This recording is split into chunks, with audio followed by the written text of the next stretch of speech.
Virgo, what is up, Virgo? I hope you're having a fantastic week. It is amazing to be alive and all that good stuff. I just want to thank every single one of you who have liked my videos and subscribed. You guys are amazing. You guys have helped my channel grow so much. And yeah, I just want to give you a big thanks. And if you want to be entered for the free draw, I will be doing a draw every month for a free tarot reading.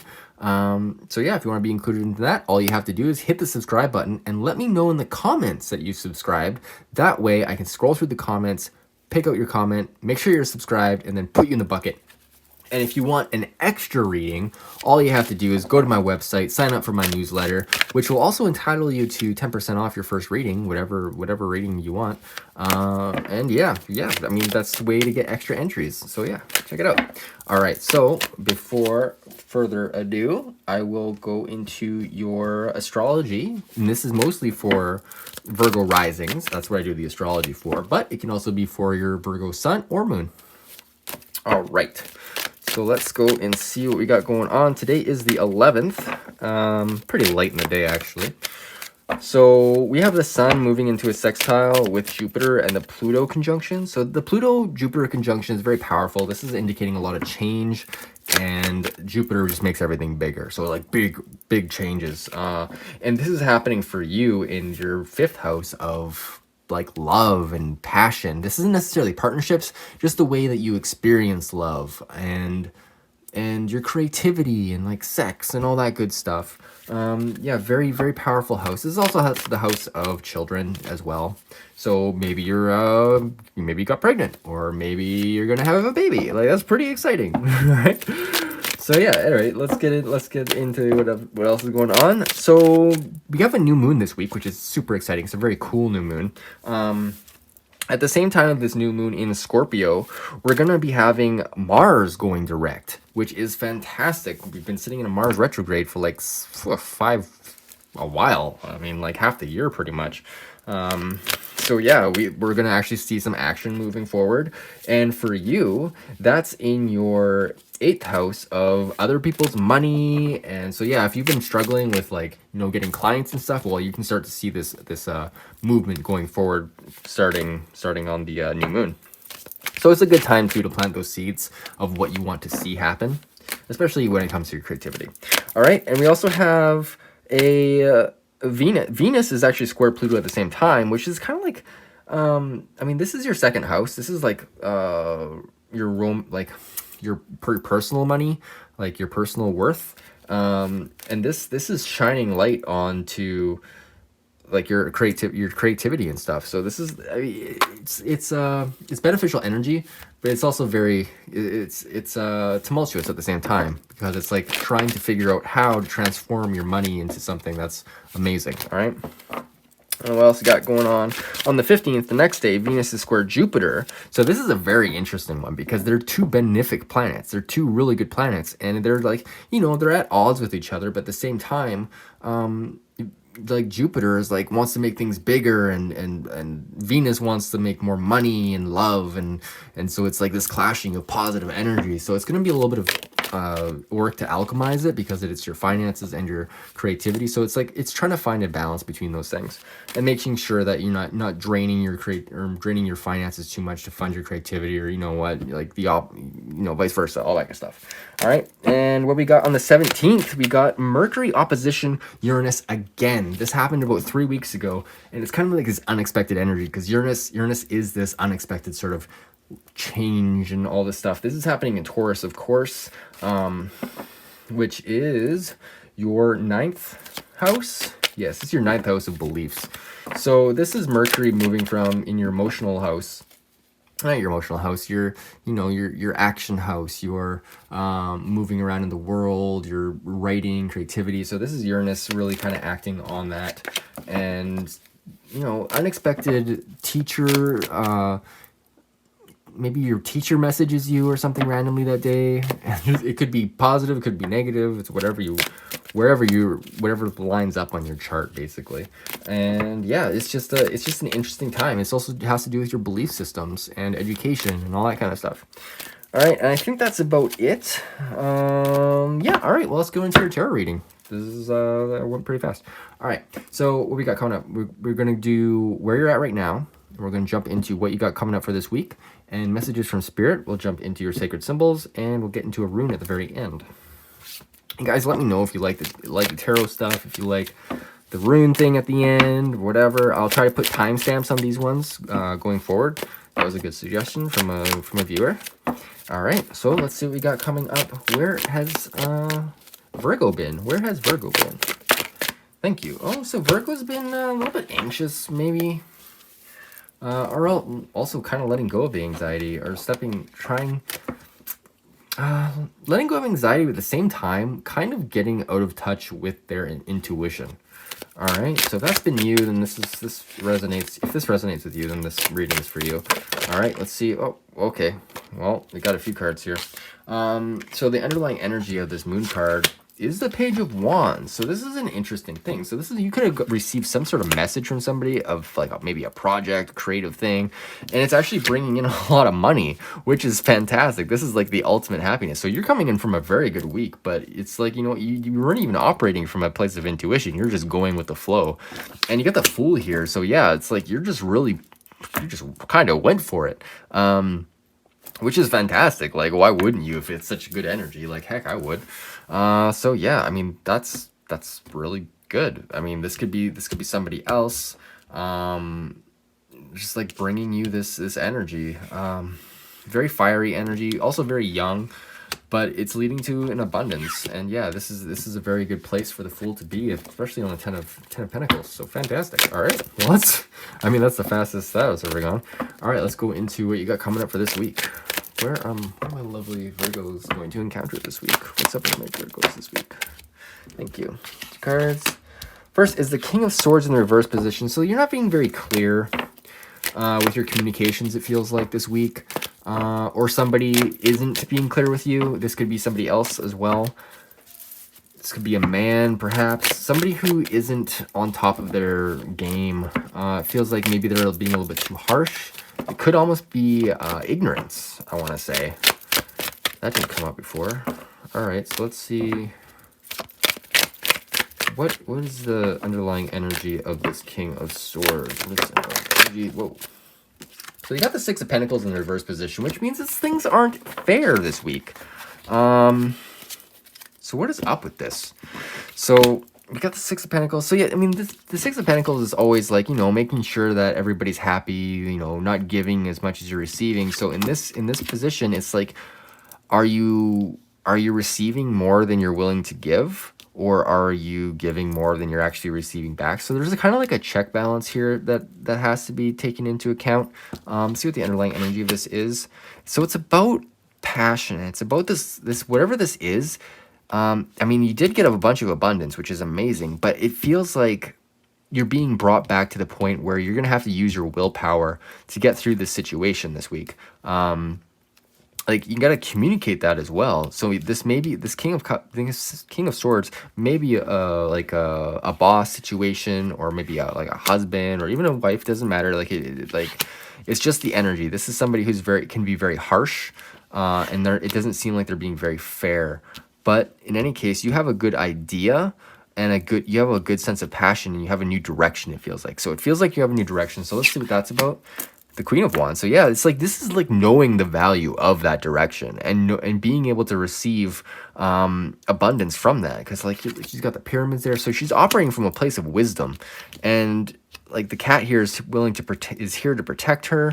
Yeah, tons of sunflowers, tons of really good symbolism on this card. So yeah, I feel like this week, you may be encountering somebody that's a bit unfair, but then there's also this energy that's coming from you, which is very loving and creative. I mean, it makes sense. You got all this energy in your fifth house. So yeah, this is absolutely, definitely what's going on. All right. You want one more card? I feel like you want one more card. What's going on with this Queen of Cups? Queen of Wands and Ace of Wands. What is going on with this energy? Can I get one more clarifier card, please? Oh, that's too many. Get one more clarifier card, please.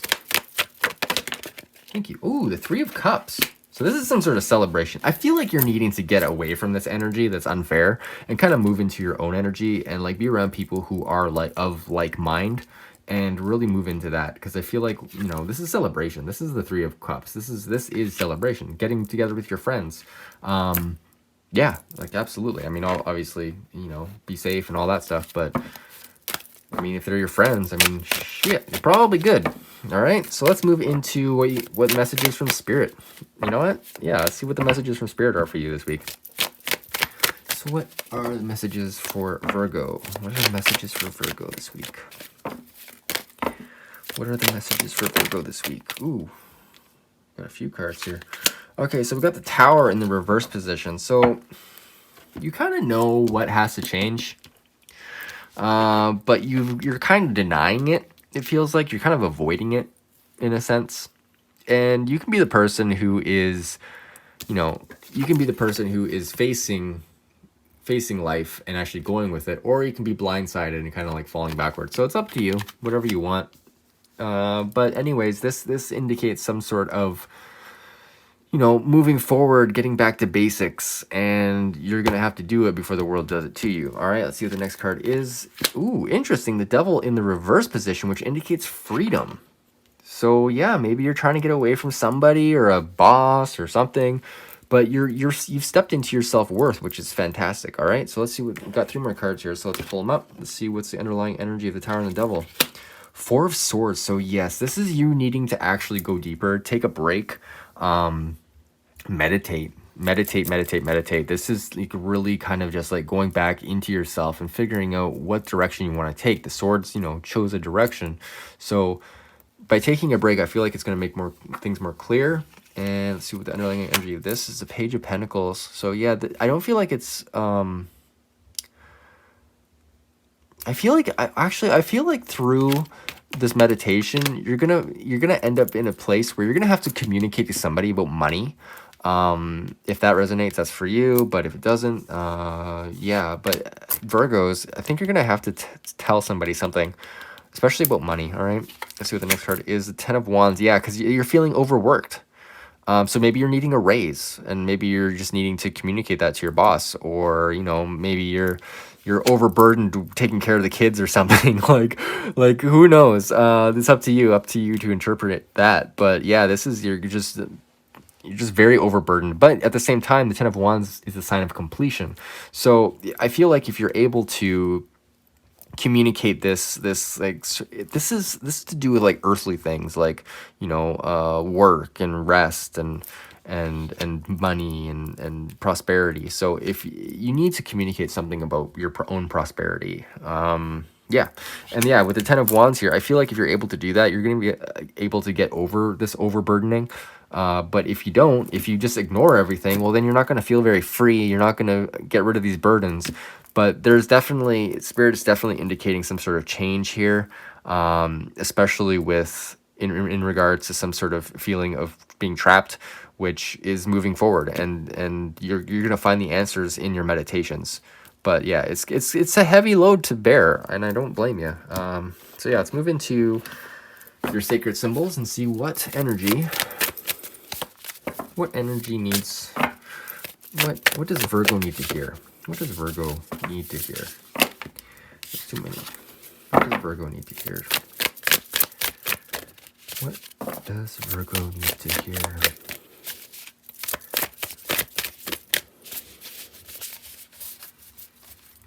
What does Virgo need to hear? You gotta connect your energy, Virgo. I can't just shuffle these cards forever. Thank you. All right, we got the full moon. Wonderful energy. So maybe you're going to see this change around the full moon. We're at the new moon right now. Or maybe this is something that happened during the last full moon. Like this is a Taurus full moon, very, very abundant. So maybe that's what happened around this time. So if that makes sense, I mean, obviously. So let's see. And also the full moon is the full coming together of events. It's like the culmination of all things. So yeah, I feel like or maybe this all changes around the full moon. The next card is the Message, which, I mean, this came over top of where I feel like there was another page here. Yeah, we got a page here. So I feel like there's going to be a message coming in for you from somewhere, either from your guides through your meditation or from somebody else. But either way, be open to the message I'm getting. This is a moth, so and moths like to fly to light. So be sure you're open. I'm just getting the message to be open to messages. Don't shut anybody out, because they could actually be giving you good information, but also make sure you're grounded. Don't get overwhelmed. I mean, you're Virgo. You're not gonna be ungrounded. But yeah. All right. Let's get one more card. Let's get one more card for Virgo, please. Thank you. Ooh, courage. Yes, I mean, over top of the Devil reversed and the Tower reversed, I mean, yeah, you got to have courage to face whatever it is in your life that needs change. Because nobody else can do that for you. If you're in an abusive relationship or something like this and it feels unfair, it does take courage to stand up to that. And like, you're gonna find solstice in your friends and stuff, in your friend groups. But if you want freedom and you want absolute change in your life, it's going to take courage to do it. So, I mean, you have it. You have the courage, and Spirit's here to remind you that you do, but you need to employ it. Use it. You've had the courage in the past. Use it now to change your life, change your situation. I feel like it's going to change around the time of the full moon. So in about, 2-3 weeks. So yeah, be aware of that. All right, well, if you want to stick around for the rune, we will draw a rune. So what is going on with my lovely Virgos? What rune do these? I just messed up on my whole thing. Oh no, messed it up. Anyway, all right, let's go in. Let's see what rune we need to work with this week. What energy does Virgo need to hear? What energy can Virgo work with? What energy for Virgo? Thank you. Ooh, movement. This is the rune for movement. I always forget the name of this one. Let's look in the book. It is Ihwaz. I thought it was Ihwaz. I wasn't going to say anything because I didn't want to be wrong. So Ihwaz, movement. A horse. Progress. Ihwaz is a rune of transit, transition, and movement, of physical shifts, new dwelling places, new attitudes, or new life. It also signifies movement in the sense of improving or bettering any situation. There is about this rune a sense of gradual development and steady progress, with the accompanying notion of slow growth through numerous shifts and changes. This could apply to the growth of a business or to the development of an idea. A relationship also needs to undergo changes and transformations if it is to maintain growth in life. Personal moral effort and persevering steadfastness are called for when you draw Ihwaz, another of the cycle runes. Let it be said this way: as I cultivate my own nature, all else follows. This rune symbol is the horse. From the Bronze Age artifacts, we find the sun linked to the horse. The horse both symbolized the sun and was regarded as drawing it across the sky. Here, this rune is saying you have progressed far enough to feel a measure of safety, of surety within your position. It is time to turn again and face the future, reassured and prepared to share the good fortune that comes. The sharing is significant since it relates to the power of the sun to foster life and illuminate all things with its light. Very interesting. Very interesting. Yeah. Let's see, changes. I mean, yeah, this is changes. I mean, you got maybe you need dwelling place. Maybe you're leaving somebody. I don't know. It's up to you. But I hope this gave you some clarity. I hope this helped a little bit. And if it resonated at all, let me know down below. I'd love to get any sort of comments. And yeah, if you want to be entered to win a free reading like this, all you have to do is hit the subscribe button and let me know down below that you subscribed. Otherwise, I won't put you in the bucket. Simple as that. All right. Well, I hope you have a fantastic week. And yeah, if you want to book a reading, that's always on my website as well. Anyway, I hope you have a great week, a fabulous new moon, and I will see you next week.